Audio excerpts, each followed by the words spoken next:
4 minutes, c'est tout ce qu'il aura fallu, mais leur écho lui résonnera pendant des décennies. Donald Trump venait tout juste de conclure son assaut verbal féroce et calculé, visant Sébastien Lecornu et la posture de la France sur l'Ukraine. Son visage affichait ce rictus suffisant qu'on lui connaît trop bien, un mélange de mépris et d'assurance carnassière, persuadé qu'une fois encore, son adversaire allait baisser les yeux. Mais cette fois, la scène bascula. Lecornu se leva, et ce qu'il prononça figea net les sourires glaces fondant sous l'impact. L'atmosphère changea instantanément. Il ne s'agissait plus d'un simple dialogue entre chefs d'État, non. C'était une déclaration d'indépendance. L'instant précis où la France contemporaine brisa ses chaînes invisibles, affirmant qu'elle ne se coucherait plus devant quiconque. Nous étions le 15 septembre 2025 au G20 de Buenos Aires. Pour Trump, ce sommet était censé être une démonstration de force, un numéro de domination Made in USA. Depuis son retour à la Maison-Blanche, le président américain rejouait sa partition familière, bousculer les Européens, les sermonner, les tordre jusqu'à obtenir leur reddition. Et parmi ses cibles favorites, la France, bien sûr. Encore plus vulnérable, pensait-il, sous la houlette de ce nouveau chef du gouvernement, tout juste débarqué dans l'arène internationale et à la tête d'un pays englué dans ses tourments. Une semaine avant le sommet dans ses bureaux de Mar-a-Lago, Trump préparait son attaque avec ses conseillers les plus proches. « Ce Lecornu est du menu fretin », disait-il en étudiant les dossiers de renseignement américains. 39 ans, aucune expérience internationale réelle, un pays qui brûle derrière lui. Il va craquer en 2 minutes. Le plan était simple, attaquer publiquement la France sur l'Ukraine, montrer les contradictions de Lecornu, forcer Paris à s'aligner sur les positions américaines. Trump était certain du succès. Pendant 4 ans, il avait dominé Emmanuel Macron. Ce jeune Premier ministre serait encore plus facile à manipuler. Mais Trump commit une erreur. Il ne comprit pas que Sébastien Lecornu n'était pas Emmanuel Macron. Le nouveau dirigeant français avait passé les derniers mois à observer la méthode Trump, à étudier ses techniques d'intimidation, à analyser ses faiblesses. Et Lecornu avait découvert quelque chose que peu de gens savaient. Derrière l'arrogance trumpienne se cachait un homme qui ne supportait pas d'être contredit publiquement. Le sommet commença routinièrement questions économiques, tensions commerciales, défis climatiques. Lecornu restait discret, écoutait, prenait des notes. Il avait l'air de quelqu'un qui apprenait des dirigeants plus expérimentés. C'était exactement ce qu'attendait Trump. À 16h30, Trump demanda la parole sur la session « Sécurité internationale et Ukraine ». « Mes chers collègues, commença-t-il avec ce ton paternaliste qu'il affectionnait, nous devons parler clairement de la situation ukrainienne et des responsabilités de chacun. » Son regard se porta immédiatement sur Lecornu. Tout le monde dans la salle comprit que ce serait une attaque personnalisée. Certains pays européens, je ne citerai pas de nom, mais vous savez de qui je parle, dit-il en fixant ostensiblement. Le Premier ministre français prétend soutenir l'Ukraine, mais ses actions disent le contraire. Trump poursuivit son offensive méthodiquement. Chaque phrase était calculée pour humilier. Pendant que l'Amérique envoie des milliards de dollars et des armes sophistiquées, certains alliés se contentent de belles paroles et de promesses vagues. Le premier message était clair, la France ne fait pas assez. Nous avons des dirigeants européens très jeunes, très inexpérimentés, qui parlent beaucoup mais agissent peu. L'Ukraine a besoin de leadership, pas de discours. Le deuxième message visait directement Lecornu. Et pendant que ces dirigeants font de la politique interne, pendant qu'ils gèrent leur petite crise domestique, l'Ukraine saigne. Trump faisait référence aux manifestations bloquées qui paralysaient la France. Peut-être que si certains passaient moins de temps à gérer leur grève et plus de temps à aider vraiment l'Ukraine, nous aurions déjà gagné cette guerre. L'humiliation était totale et publique. Trump termina par sa menace habituelle. L'Amérique ne peut pas porter seule le fardeau de la liberté européenne. Nos alliés doivent choisir soit ils assument leurs responsabilités, soit nous reconsidérerons notre engagement. Il retourna s'asseoir avec un sourire satisfait. Le plan fonctionnait parfaitement. Les délégations européennes regardaient Lecornu avec un mélange de pitié et d'attente. Comment le jeune Premier ministre français allait-il réagir à cette humiliation publique? Mais alors quelque chose d'inattendu se produisit. Sébastien Lecornu se leva très lentement. Il ne demanda pas la parole, ne regarda pas le modérateur, se contenta de se dresser, posa ses mains sur la table et fixa Trump directement dans les yeux. La salle se figea. « Monsieur le président Trump », commença Lecornu d'une voix calme mais ferme, « merci pour cette leçon sur l'engagement international. C'est particulièrement précieux venant du président d'un pays qui a tant d'expérience en la matière. » La première phrase sonnait polie, presque diplomatique, mais il y avait quelque chose dans le ton de Lecornu qui fit instinctivement se crisper Trump. Vous parlez de leadership parfait. Puis-je vous rappeler quelques faits sur le leadership américain récent? Lecornu ne quittait pas Trump des yeux, qui a négocié le retrait chaotique d'Afghanistan, laissant nos alliés sur place, qui a abandonné les Kurdes en Syrie du jour au lendemain, qui a menacé de quitter l'organisation du traité de l'Atlantique Nord si les Alliés ne payaient pas assez. Trump pâlit, ce n'était pas la réaction qu'il attendait. Vous parlez de l'engagement français merveilleux. Voulez-vous que je vous rappelle l'engagement historique de la France, qui était aux côtés de l'Amérique quand vous n'étiez encore que 13 colonies rebelles, qui vous a aidé à gagner votre indépendance contre la Grande-Bretagne? La leçon d'histoire était cinglante. Vous parlez de sacrifices financiers. Très bien. Savez-vous combien la France a dépensé pour l'Ukraine en proportion de son produit intérieur brut? Savez-vous combien de réfugiés ukrainiens la France accueille par habitant, comparé aux États-Unis? Les chiffres étaient impitoyables. Vous parlez de leadership, mais où était le leadership américain quand il fallait construire une coalition européenne? Où était-il quand il fallait convaincre les pays hésitants? Lecornu fit une pause, laissant ces mots résonner dans la salle. Et maintenant, vous venez nous donner des leçons sur nos crises internes. Parfait. Voulez-vous que nous parlions des crises internes américaines? Trump essaya d'interrompre, mais Lecornu continuait sans pitié. C'est combien de fusillades de masse cette année aux États-Unis?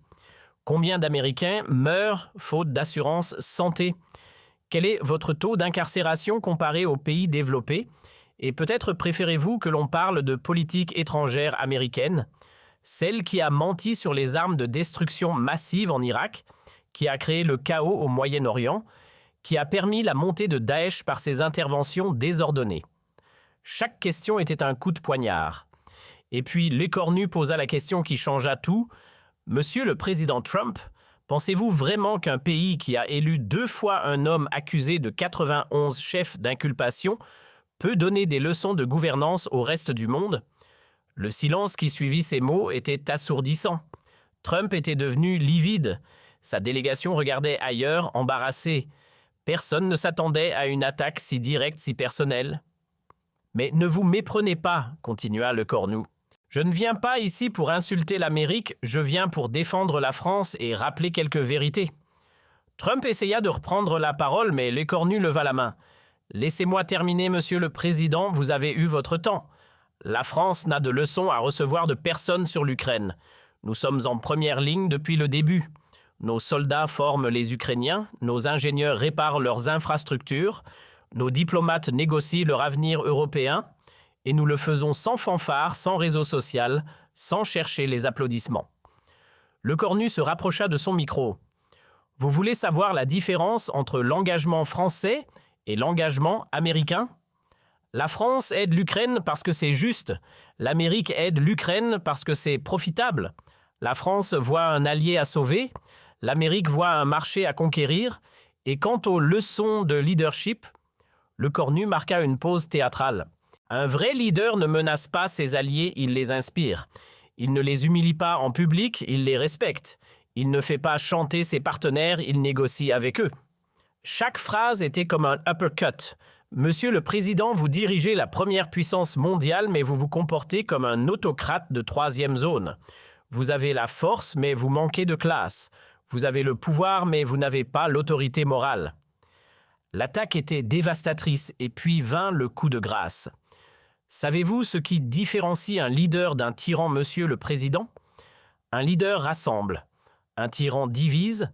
Un leader élève ses alliés. Un tyran les rabaisse. Un leader inspire le respect. Un tyran impose la peur. Alors dites-moi, monsieur Trump, quel genre de dirigeant êtes-vous? Trump essaya de se lever pour répondre, mais sa voix tremblait de rage. Comment osez-vous les États-Unis. Mais Lecornu ne lui laissa pas finir. « J'ose, Monsieur le Président, parce que je représente la France. Et la France n'a jamais eu peur de dire la vérité au pouvoir même quand ce pouvoir s'appelle États-Unis d'Amérique. » Le président du groupe des 20 essaya de rétablir l'ordre, mais l'atmosphère était déjà irréparable. Lecornu retourna calmement à sa place, croisa les bras et attendit. Trump restait debout, livide, cherchant ses mots. Pour la première fois de sa carrière politique, le maître de la provocation était resté sans voix. Dans les heures qui suivirent l'intervention de Lecornu à Buenos Aires, les médias mondiaux explosèrent. « La France humilie Trump », titraient certains. Lecornu détruit le président américain, analysait la British Broadcasting Corporation. Un nouveau leader européen défie l'Amérique, commentait Der Spiegel. Mais les réactions les plus importantes vinrent des États-Unis même. Ce qui se passait en coulisses était encore plus révolutionnaire. Dans les capitales européennes, les téléphones ne cessaient de sonner. Bruxelles appelait Paris pour organiser une coordination européenne face à l'Amérique. Berlin voulait savoir si la France était prête à prendre la tête d'une nouvelle politique européenne. Rome proposait un axe France-Italie pour contrer l'hégémonie germano-américaine. Londres elle-même, malgré le Brexit, cherchait un rapprochement avec cette France qui osait tenir tête à Trump. Ce que Lecornu ignorait encore, c'est qu'à cet instant précis dans les sous-sols du Pentagone, une réunion d'urgence était en cours. Les généraux américains qui avaient vu leur président humilié en direct s'interrogeaient « Si nos alliés européens commencent à nous défier publiquement, que devient notre stratégie mondiale ?» Pour la première fois depuis 1945, l'establishment militaire américain doutait de l'automaticité de l'Alliance atlantique. Au même moment, dans les bureaux de la Central Intelligence Agency à Langley, les analystes travaillaient jour et nuit pour comprendre ce phénomène Lecornu. Qui était vraiment cet homme qui avait osé humilier leur président? D'où venait sa confiance? Avait-il des soutiens secrets? Les espions américains découvraient avec stupéfaction qu'ils n'avaient aucun dossier sérieux sur le Premier ministre français. Il était resté sous leur radar et c'est exactement ce qui avait permis son coup de maître. En France, l'effet politique fut sismique. Les sondages qui donnaient Lecornu à 23% d'opinion favorable avant le groupe des 20 le propulsèrent à 67% en 48 heures. Plus extraordinaire encore, même l'opposition commençait à le soutenir. Marine Le Pen déclarait « Je ne suis pas d'accord avec sa politique, mais au moins, il défend la France. » Jean-Luc Mélenchon ajoutait « Enfin un dirigeant français qui ne s'aplatit pas devant Washington. » Cette union sacrée inédite inquiétait profondément l'Élysée. Emmanuel Macron, depuis sa retraite dorée, voyait son successeur réussir là où lui avait échoué pendant 7 ans, incarner une France fière et respectée. Les macronistes historiques étaient partagés entre la fierté de voir leur protégé réussir et l'amertume de constater que leur mentor avait été trop timoré. Mais c'est à Washington que l'onde de choc fut la plus dévastatrice. Dans les couloirs de la Maison-Blanche, l'ambiance était funèbre. Les conseillers de Trump savaient qu'il venait d'assister à un tournant historique. Monsieur le Président osa dire son chef de cabinet « Peut-être faudrait-il envisager des excuses publiques ?» Trump explosa. Des excuses à ce gamin français? Jamais. Mais au fond de lui, il savait que sa présidence venait de prendre un coup fatal. Le plus préoccupant pour Trump, c'est que l'humiliation venait de l'intérieur. Les républicains du Congrès commençaient à prendre leur distance. Le président nous met dans l'embarras, confiait anonymement un sénateur au journal Politico.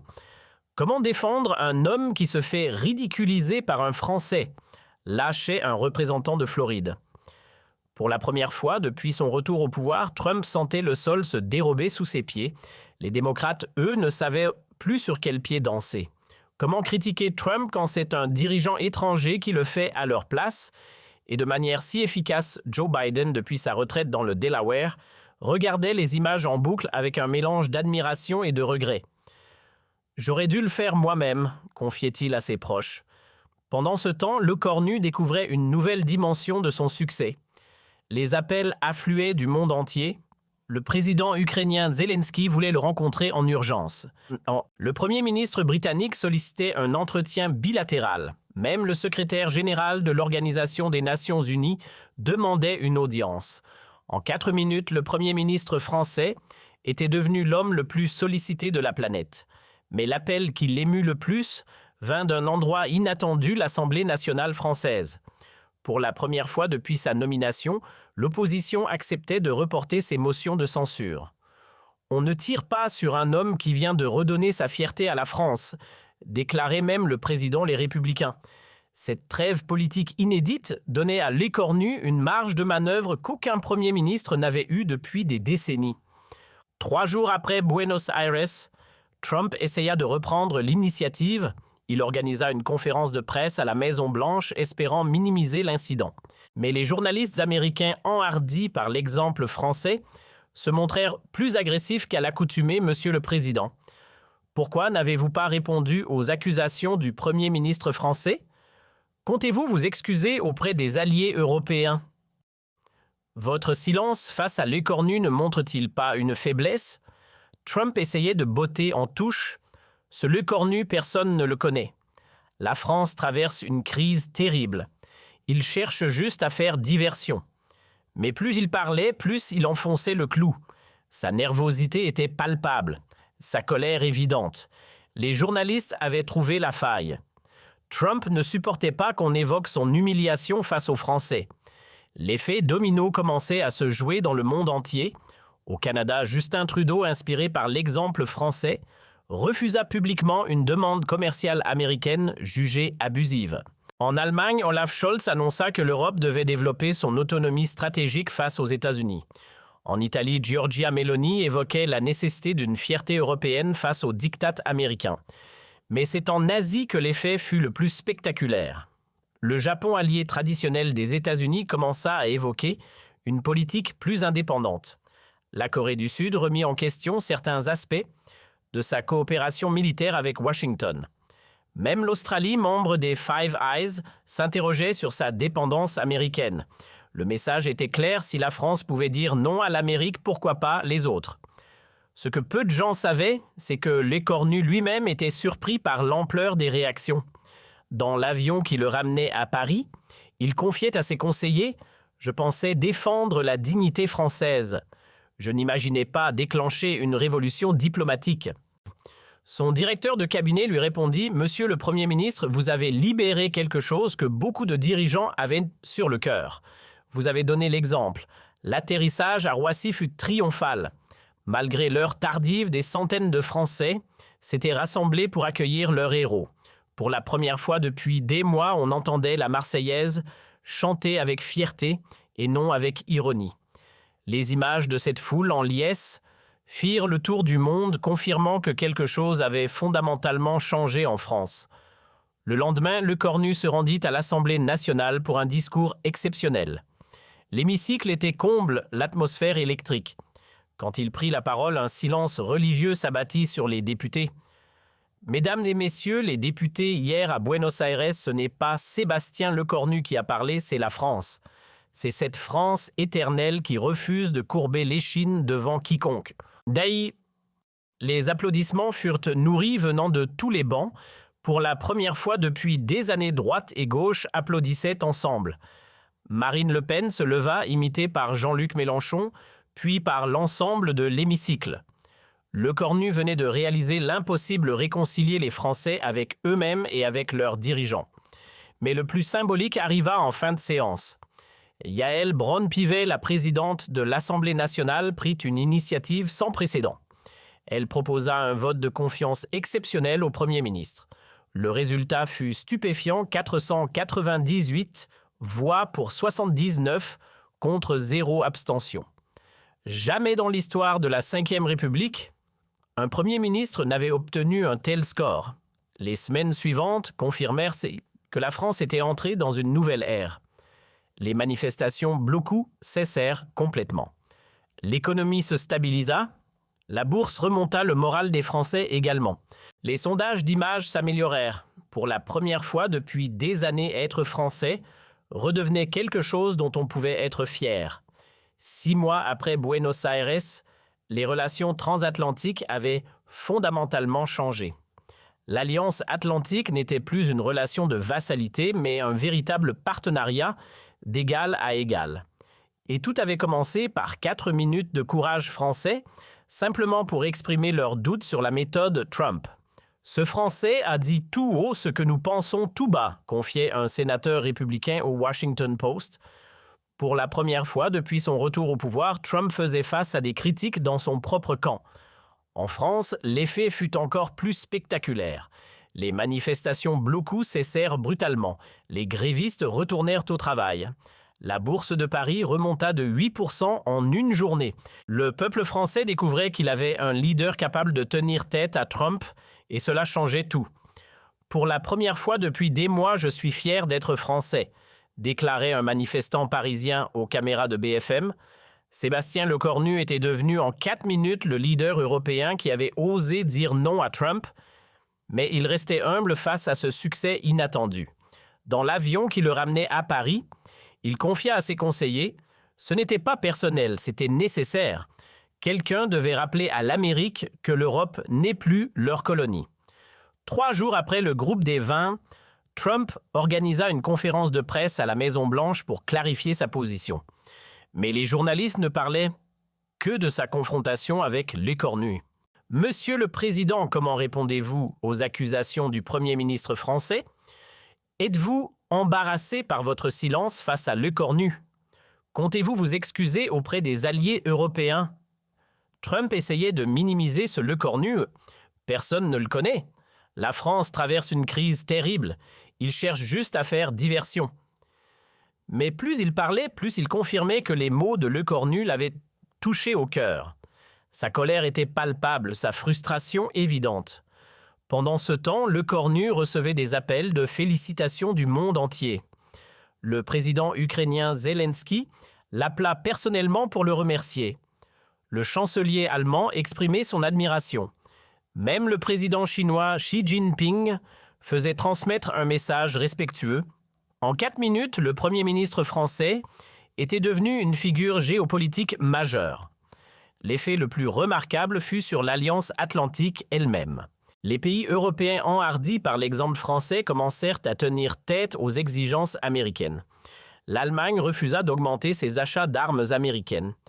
L'Italie rejeta les pressions sur ses relations commerciales avec la Chine. L'Europe découvrait qu'elle pouvait dire non à l'Amérique sans que le monde s'effondre.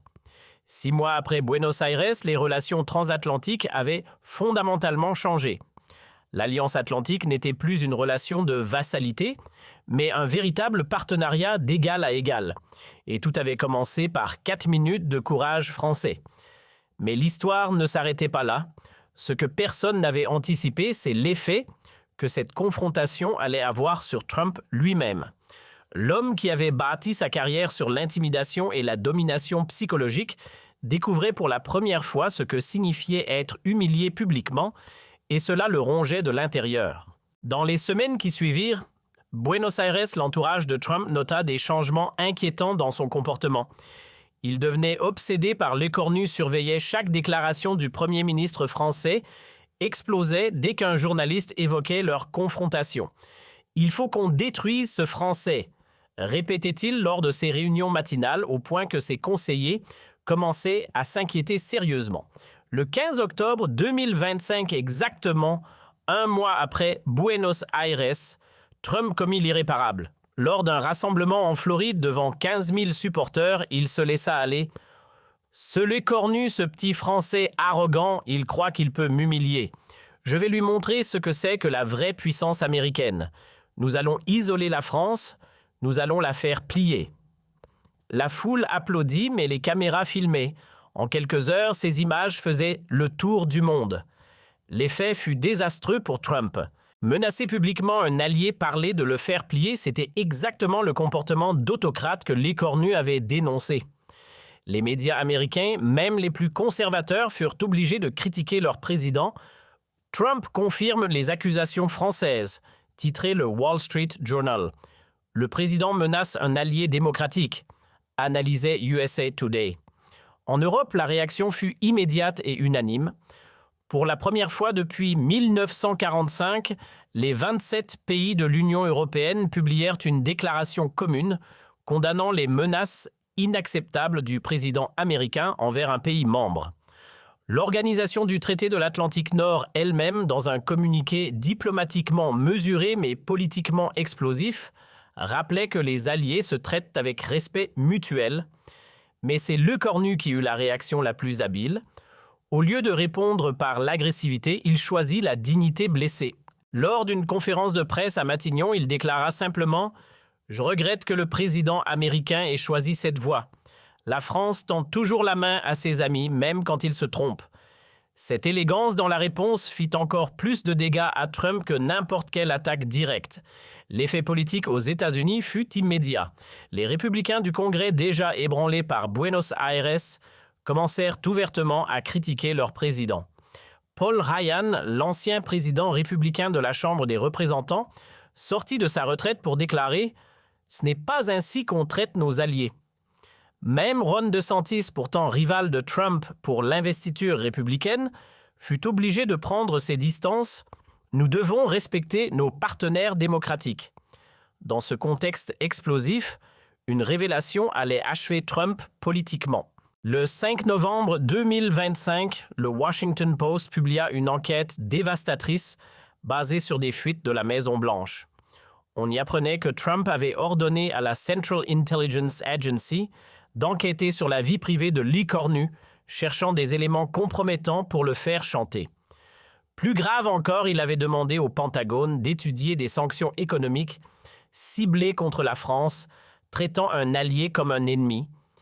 Ces révélations provoquèrent un tollé sans précédent. Utiliser les services de renseignement américains contre un dirigeant allié démocratique était une ligne rouge que même les plus fidèles soutiens de Trump ne pouvaient accepter. Le Congrès, y compris des républicains, vota une résolution de blâme contre le président. C'était du jamais vu. En France, l'indignation fut totale. Lecornu convoqua l'ambassadeur américain et exigea des explications officielles. Plus symboliquement encore, il annula la visite d'État que Trump devait effectuer en France au printemps 2026. « La France ne reçoit pas ceux qui l'espionnent », déclara-t-il sobrement. Cette phrase fit le tour du monde et acheva de ridiculiser Trump. Mais le coup le plus dur vint d'où Trump s'y attendait le moins de son propre parti. Le 21 novembre 2025, 15 sénateurs républicains publièrent une lettre ouverte demandant au président de retrouver la dignité de sa fonction. Parmi les signataires, on trouvait des poids lourds comme Mitch McConnell et Lindsey Graham, jusqu'alors fidèles parmi les fidèles. Ce même jour, Lecornu était reçu en héros au Parlement européen à Strasbourg. Son discours intitulé « Pour une Europe digne » fut ovationné debout par tous les groupes politiques de l'extrême droite à l'extrême gauche. « Nous ne sommes les vassaux de personne », déclara-t-il sous les applaudissements. « L'Europe est un partenaire, pas un protectorat. » Ces mots résonnèrent dans toutes les capitales du continent. L'effet domino continuait à l'échelle mondiale. Le Japon rappela son ambassadeur des États-Unis pour consultation. La Corée du Sud annonça qu'elle réviserait ses accords militaires avec Washington. Le Canada de Justin Trudeau évoquait un recalibrage nécessaire de ses relations avec les États-Unis. L'isolement de Trump devenait planétaire. Dans ce contexte, un événement allait précipiter la chute politique de Trump. Le 15 décembre 2025, lors d'un sommet de l'Organisation du traité de l'Atlantique Nord à Bruxelles, organisé en urgence pour gérer la crise transatlantique, Lecornu prononça le discours qui acheva définitivement le président américain. « Mesdames et messieurs les dirigeants de l'Alliance », commença-t-il devant les caméras du monde entier. « Nous sommes réunis pour rappeler les valeurs qui nous unissent, la démocratie, le respect mutuel, la dignité des nations. Ces valeurs sont incompatibles avec les menaces, le chantage et l'espionnage entre alliés. » Il marqua une pause théâtrale avant d'asséner « L'Alliance atlantique survivra à Donald Trump. Elle a survécu à des défis autrement plus graves, mais elle ne peut survivre que si elle reste fidèle à ses principes.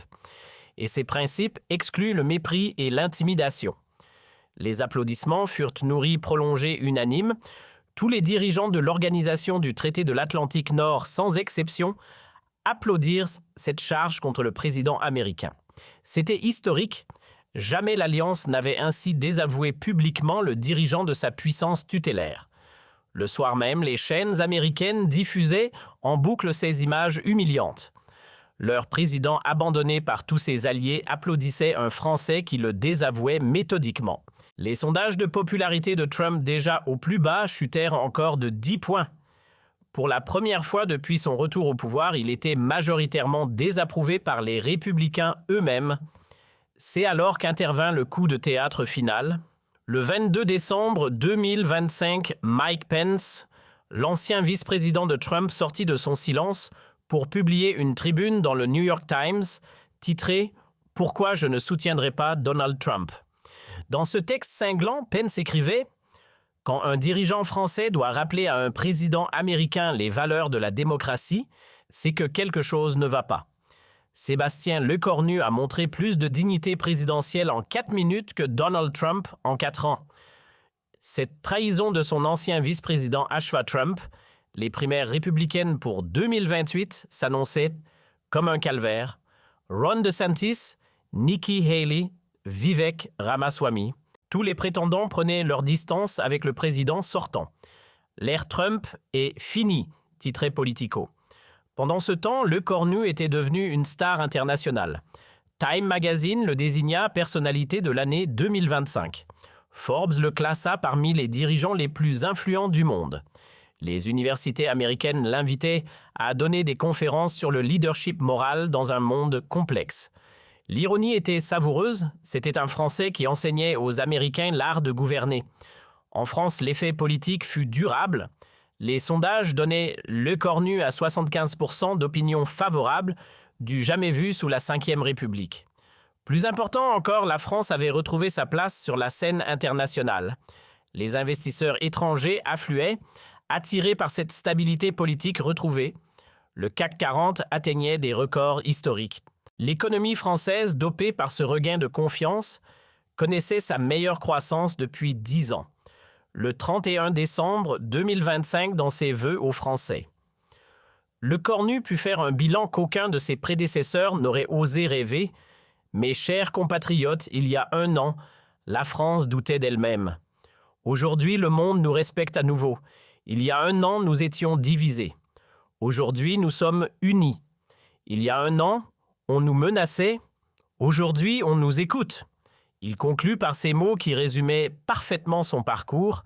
En septembre, à Buenos Aires, je n'ai fait qu'une seule chose, rappeler que la France ne s'agenouille devant personne. 4 minutes ont suffi pour que le monde s'en souvienne et le monde ne l'oubliera plus. L'année 2026 s'ouvrait sur une France transformée, une Europe réconciliée avec sa fierté et une Amérique contrainte de repenser ses méthodes. Tout cela grâce à un homme de 39 ans qui avait eu le courage de dire non aux plus puissants dirigeants du monde. L'histoire retiendra que le déclin de l'hégémonie américaine a commencé le 15 septembre 2025 à 6h47, précisément quand Sébastien Lecornu s'est levé dans une salle de Buenos Aires et a prononcé ces mots « Monsieur le Président Trump ». Pensez-vous vraiment qu'un pays qui a élu 2 fois un homme accusé de 91 chefs d'inculpation peut donner des leçons de gouvernance au reste du monde? 4 minutes qui ont changé le monde. 4 minutes où la France a retrouvé sa voix. 4 minutes où l'Europe a redécouvert sa fierté. Et Donald Trump, il n'a jamais oublié ces 4 minutes. Aujourd'hui encore, dans sa propriété de Mar-a-Lago, il rage contre ce petit Français qui a détruit sa présidence. Mais l'histoire a tranché en politique internationale, la dignité finit toujours par l'emporter sur l'arrogance. La leçon était donnée pour l'éternité.